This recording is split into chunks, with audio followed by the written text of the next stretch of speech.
இவர் எங்கள் மாமா அவர்கள். தங்கமான மனிதர், நல்ல உள்ளம் கொண்டவர். தன் குடும்பத்துக்காகவே தன்னை உழைத்து தனக்காகவே அவர் வாழ்ந்திருக்கார். தன் குடும்பமே என்றதை உழைத்து பிள்ளைகளுக்காண்டி அவருடைய கடந்த நாட்கள் வரையும் உழைப்புனே இருந்திருக்கக்கூடியவர். நல்ல மனிதர் அவர்.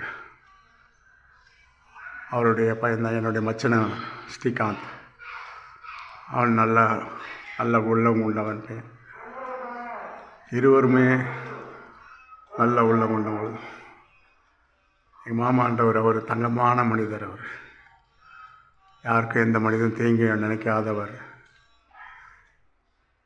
தன் உழைப்பே தன் பிள்ளைங்களுக்காண்டியே அவர் உழைத்திருக்கிறார். அவர் உழைப்பே அதிகமான உழைப்பு தான். பிள்ளைங்களுக்காண்டியே அவர் உழைத்திருக்கிறார். பிள்ளைகளுக்காண்டியே அவர் நல்ல மனிதர். அவர் இருந்து நல்லா இருந்திருக்கும். கொஞ்சம் நாட்கள் இல்லாமல் இருந்திருக்கலாம். நல்ல உள்ளம் கொண்டவர்களுக்கு ஒரு லைட் கொடுங்க.